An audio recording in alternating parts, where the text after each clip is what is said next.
Hello, you're watching Daily News on Whole News Nigeria. I am Okweyemi Olugbemi. Here are the headlines for today. Dangote's refinery forced product to hit markets July. SHIITES react as El-RUFAI demolishes buildings.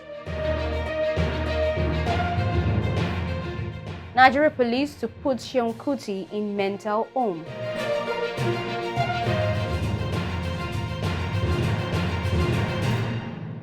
Welcome back. Now on the news. The much-awaited Dangote refinery was commissioned yesterday, May 22nd, by President Muhammadu Buhari, promising a shift in the country's energy economics as well as export-import relations.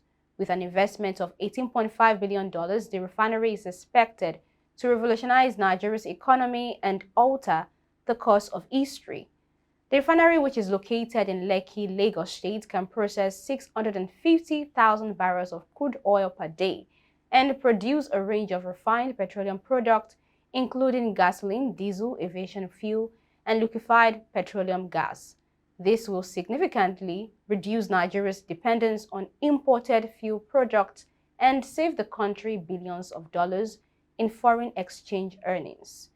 President Buhari told Nigerians yesterday that the production capacity would enable the country to achieve self-sufficiency in refined products with some surplus for export, a milestone for the economy. The chairman and CEO of Dangote Group, Aliko Dangote, said the first products of the Dangote refinery will be in the market before the end of July, beginning of August this year. Dangote disclosed this while delivering his welcome address at the inauguration of the refinery in Lagos State. This commissioning ceremony is just the beginning of a great journey, a milestone in a new and exciting trajectory for our downstream sector of Nigeria's oil and gas industry. It is our firm commitment that we will replicate this sector, what we have actually achieved in the cement and fertilizer markets, where Nigeria transited from being the largest importer of these two products to a net exporter.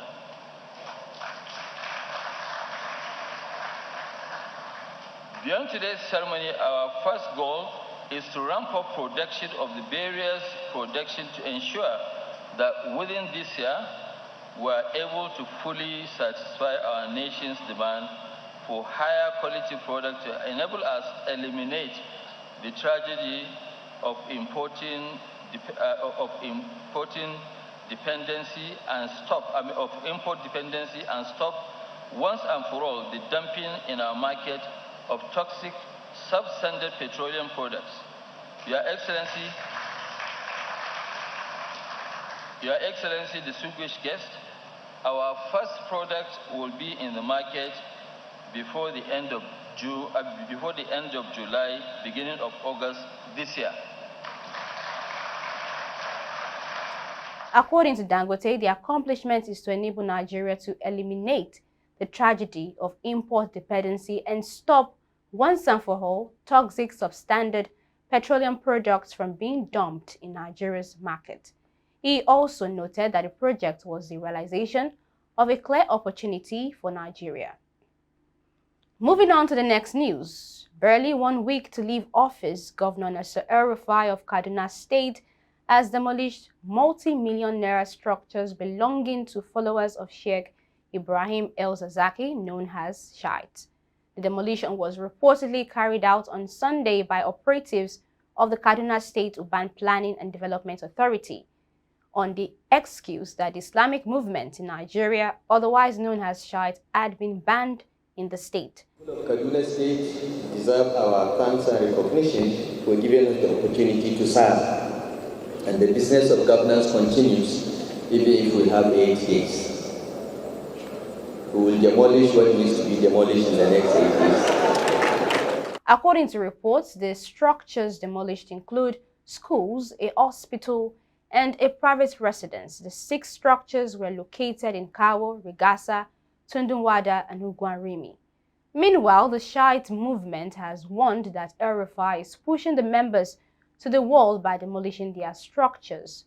Briefing journalists, a SHIITES member condemned demolition of their properties worth tens of millions, describing it as illegal and vindictive. We are calling on people of conscience, especially in the country and in Nigeria, in Kaduna State, to actually prevail on the government to stop what they have started, because they said 48 structures. Now, 8 of our structures are down. So we don't know the 42 others across the state.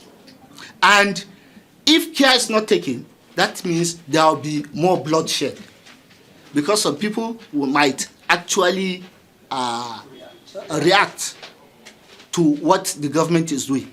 Even yesterday, people would have reacted if they knew they were going. Because I can sense if actually people in Regasa knew this thing was going to happen today, we wouldn't have been having this press conference today, because Kaduna would have been in turmoil. The members stated that they were never served any notice for the illegal demolition of their property and rendering their members homeless. He, however, warned of dangerous consequences should it continue. Finally, on the news, the Nigeria Police Force Lagos State Command is plotting to ensure the detained Afrobeat singer Seun Kuti is taken to the Neuropsychiatric Hospital, Aro, Abeokuta, Ogun State, in order to certify that he is mentally sick. It was reported that Seun Kuti refused to give out his blood to the police for medical examination after the command got the magistrate to amend a ruling and do their bidding.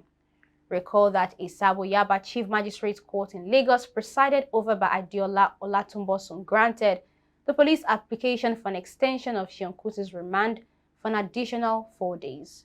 On May 13, he was charged with assaulting a police officer on Lagos' 3rd Mainland Bridge. Also, the hashtag Free Seun Kuti campaign asked the Nigeria Police Force to drop what it described as trumped-up charges against Kuti and release him from detention as he has met his bail conditions. And that's it on today's news. To keep up with All News Nigeria, kindly follow us on all social media platforms displayed on the screen. I am Opeyemi Olubemi. Do have a lovely day.